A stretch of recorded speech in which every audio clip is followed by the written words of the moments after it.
안녕하세요, 리치노마드입니다. 오늘은 많이 버는 것보다 잃지 않는 것이 더 중요하다. 어려운 시장에서 살아남기라는 주제로 한번 이야기를 해볼까 합니다. 사실 지금 주식 시장이 굉장히 좀 어려운 시장인데요. 미국 장기 금리 상승으로 인해서 주식 시장도 침체되는 분위기를 보였고, 또 지난 주말에는 뭐 이스라엘과 하마스의 분쟁이 이제 발생을 하면서 이슈가 끊이지 않는 상황이고, 이런 이슈들이 또 시장을 어떻게 변동시킬 것인가에 대한 이제 긴장감을 느끼게 하는 그런 시장이었잖아요. 그래서 이제 어제 같은 경우는 코스닥은 800선을 깨고 내려갔고 코스피도 2400선을 위협받는 그런 상황까지도 갔었습니다.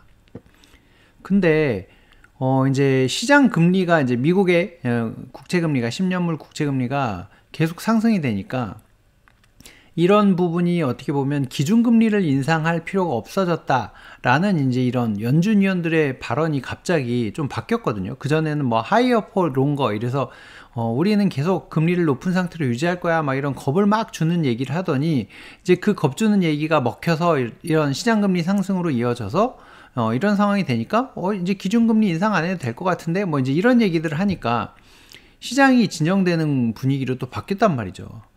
이런 게 또 어떻게 보면 이제 주식 시장으로만 놓고 봐서는 반등 기회로 이어질 수도 있을 것 같다는 또 그런 조심스러운 희망들이 나타나기 시작하고 있습니다. 이제 그런 덕분에 지금 이제 어저께 같은 경우 다우도 0.4%, 나스닥도 0.6%, S&P 500도 0.5% 오르고 이제 끝났단 말이죠. 그렇다 보니 우리 증시도 코스피도 2%, 코스닥도 2.78%가 올라가는 이런 아주 좋은 분위기를 보여줬습니다. 특히나 이제 삼성전자가 장전에 3분기 잠정 실적을 발표했는데 잠정 실적이 꽤 잘 나왔단 말이죠. 시장의 예상보다 더 좋게 나오다 보니까 이 반도체나 이쪽을 중심으로 해서 분위기가 굉장히 좋아지는 그런 효과가 나타나면서 시장의 느낌이 확 바뀌어가는 그런 모습을 볼 수가 있었습니다.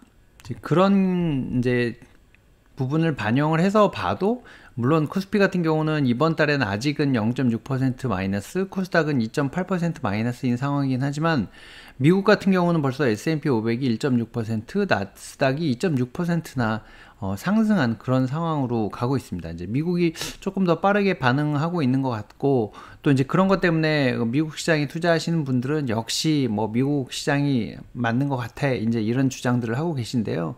이것도 또 이제 시간이 지나면 어떤 모습으로 바뀔지 한번 잘 지켜보면서 대응을 해야 될 것 같습니다. 이제 앞서서 제목을 뭐 말씀드렸다시피 많이 버는 것보다 잃지 않는 것이 중요하다라는 얘기를 하고 싶은 건데요. 오늘 워렌 버핏이 했던 뭐 많은 명언들이 있는데 그 중에 이제 한 가지 여러분들도 아마 많이 아실 겁니다. 투자 규칙 하나, 절대 돈을 잃지 마라. 투자 규칙 두 번째, 규칙 1을 절대 잊지 마라. 돈을 잃는 투자를 하지 말라라는 게 이제 워렌 버핏의 굉장히 중요한 규칙이다라고 이제 얘기를 하고 이걸 사람들이 많이 회자를 하는데요. 사실 저는 이 부분을 작년에 하락장에서 정말 뼈저리게 실감을 했던 것 같습니다. 작년 한 5월 정도까지는 제 계좌가 괜찮았던 것 같은데 이제 6월부터 하염없이 빠졌었거든요. 근데 이 부분을 이제 큰 물살이 바뀌는 정말 썰물이 이제 진행되고 있는 것도 모르고 그냥 파도가 조금 치는 건가 보다 생각하고 그대로 버티고 있었더니 그 하락을 그대로 이제 어떻게 보면 맞았던 거거든요. 그렇다 보니까 이제 이런 거 있잖아요. 뭐 100만 원인데 20% 손실을 보면 80만 원이 되는데 80만 원에서 20% 수익이 난다 그래도 96만 원밖에 안 되잖아요. 그러니까 25%가 수익이 나요. 원상복구가 되는 것처럼 일단 한번 손실을 보고 나면 이 회복시키려면 더 많은 힘이 들거든요. 그래서 그런 부분들이 정말 많이 버는 것보다 잃지 않는 것이 굉장히 중요하구나라는 거를 올해 정말 뼈저리게 느끼고 있습니다. 작년 올해. 그러니까 작년에 까먹었던 것들을 올해 지금 많이 회복을 하긴 했는데 회복시키는 게 만만치 않거든요. 아직도. 물론 일시적으로는 좀 플러스가 됐다가 다시 또 마이너스가 돼서 지금 열심히 복구를 하고 있는 중이긴 한데 이제 거의 뭐 조금만 더 올라가면 복구가 될 것 같긴 하지만 복구시키는 것 자체가 어렵습니다. 이제 작년하고 올해 합쳐서 수익을 내야 되는 상황인데 이제 그런 게 잘 진행이 안 되고 있는 거고요. 근데 오늘 아침에 신문을 보다 보니까 이런 기사가 나왔더라고요. 한국경제에 나온 건데 홈런보다 안타. 약세장에서도 고배당 ETF가 플러스를 나타냈다라는 이제 기사가 나왔습니다. 3개월간 20개 중에 17개가 상승했다. 뭐 이런 내용이었는데 테마주들이 지금 굉장히 약세를 보이고 있는 그런 상황이었잖아요. 뭐 2차 전지나 초전도체나 뭐 이런 것들이 한참 올라가더니 약세를 이제 보이는 급락하는 그런 상황이었는데 그럴 때 이제 그런 테마주보다는 고배당 ETF를 활용을 해서 중수익과 배당에 집중하는 전략이 유효하다. 뭐 이제 이런 내용이었거든요. 이제 이런 부분이 이제 하반기 하락장에서 굉장히 선방한 효과를 나타냈다. 뭐 이제 이런 기사였습니다. 그래서 뭐 워낙에 제가 뭐 배당주에 대한 얘기를 계속 하다 보니까 특히나 이런 기사가 눈에 더 많이 띄었는데요. 뭐 여기서 이제 어떤 종목이 뭐 어느 정도 상승을 했고 뭐 이런 얘기들을 해주더라고요. 이 차트를 조금 확대해서 보기 전에 지금 보면은 이 지금 3개월간 어떤 거는 8%, 5%, 5.8%, 뭐 4% 이렇게 상승을 했다라고 하는데 이 하반기라는 기간 동안, 그러니까 이제 6월 말에서부터 10월 초까지 되겠죠. 이때까지 우리 지수는 어떻게 됐었는지 한번 살펴봐야 될 것 같은데요. 국내랑 미국 모두 이제 하락세를 보였었죠. 지금 이제 6월 말 지수하고 10월 10일 어저께까지의 지수를 비교해 보면 코스피는 6%나 빠졌고 코스닥도 8.4%, S&P 뭐 나스닥 뭐 이제 다우까지도 뭐 한 2% 내외를 다 빠진 이제 그런 모양새를 보였었습니다. 그러니까 이렇게 하락이 이제 특히 국내 시장은 이렇게 하락이 크게 나타났던 상황인데 이렇게 이제 시장이 좋지 않을 때도 사실 잃지 않는 방법으로 대응을 하면서 버텨야 되는 거거든요. 그러니까 많이 버는 게 아니라 잃지 않는 방법을 이제 구축을 해놓고 대응하고 버텨야 되는 거지 시장을 떠나면은 사실 또 기회를 잃을 수밖에 없거든요. 이제 그런 부분을 이제 아까 앞서서 이제 그런 배당 종목들이 어떻게 해줬나를 조금 더 자세히 살펴봤더니 이제 하락장에서 주가 방어력이 이제 굉장히 좋다는 걸 보여줬거든요.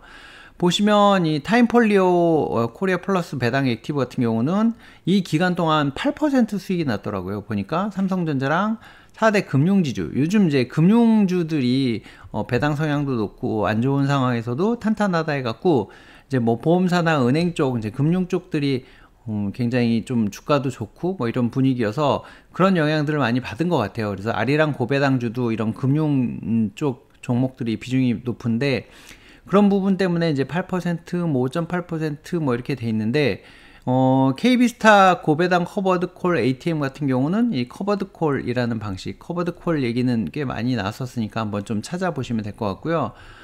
이 방식으로 해서 5.3% 정도의 이제 수익률도 나타내줬지만 다달이 이제 이게 월배당이더라고요. 저도 이제 한번 살펴봤더니 이제 월배당으로 배당률을 꽤 짭짤하게 주고 있는 그런 상황입니다. 그래서 이 고배당주들이 그렇게 아까 코스피나 코스닥이 마이너스를 보고 있는 상황에서도 괜찮은 수익률을 보여줬고 채권이 좀 섞여 있는 종목 같은 경우는 수익률이 좀 떨어지긴 했지만 그래도 플러스를 나타내고 있는 그런 상황이다라는 거거든요. 그래서 고배당 ETF가 상대적으로는 높은 주가 방어력과 수익률을 보여줬다라는 얘기인 건데, 특히나 이 KB스타 뭐 200 고배당 커버드콜 ATM 같은 경우는 연 분배율이 8.65% 뭐 이렇게 되더라고요. 월 분배고 한 달에 50원 왔다 갔다 하는데 지금 한 7,200원대에서 왔다 갔다 하더라고요. 주가 자체는. 그래서 이거 괜찮은데 저도 이제 이건 뭐 예전에 잠깐 봤던 것 같긴 한데 이런 종목도 이런 장에서는 괜찮겠다. 특히 월배당 상품이라고 하니까 한번 좀 관심 있게 봐야 되겠다. 뭐 이제 이런 생각을 한번 해봤습니다. 많은 분들이 이제 배당주를 어떻게 찾나요? 라는 이제 질문들을 하시거든요. 사실 근데 저는 이제 이런 기사들을 계속 보고 유튜브도 보고 하다 보면 이제 이런 부분들에서 이제 힌트를 얻는 거거든요. 힌트를 얻고 나서 그 다음에 이제 하나하나 꼼꼼하게 검색하고 분석을 해서 종목을 선정을 합니다. 그리고 이제 좀 괜찮은 종목들은 조금씩 투자를 하거든요. 일단은 내 돈이 들어가야 관심을 갖고 보기 때문에 금액을 조금만 넣어서 일단 투자를 하고 추이를 계속 살펴보고요. 그 다음에 이제 여기서 좀 이건 아닌 것 같다 싶은 것들을 추려내고 난 다음에 이 종목 괜찮네 싶으면 그 종목을 계속 꾸준하게 모아가는 방식으로 배당주를 찾고 투자하고 하는 방식으로 하고 있습니다. 여러분들은 어떻게 찾고 어떻게 투자를 하시는지 댓글 남겨주시면 같이 공유할 수 있도록 하겠습니다. 참, 제가 이렇게 소재를 이렇게 항상 고민하게 되는데요. 여러분들이 궁금하신 내용이나 아니면 여러분들의 상황을 메일이나 이런 걸로 보내주시면 제가 보고서 그걸 이제 소재로 삼아서 좀 설명을 해드리고 같이 해결 방법을 찾아가는 그런 방식으로 한번 해볼까 합니다. 좀 뭔가 궁금한 점이 있으신 분들은 메일이나 댓글 남겨주시면 고맙겠습니다. 오늘은 여기서 마치겠습니다. 고맙습니다.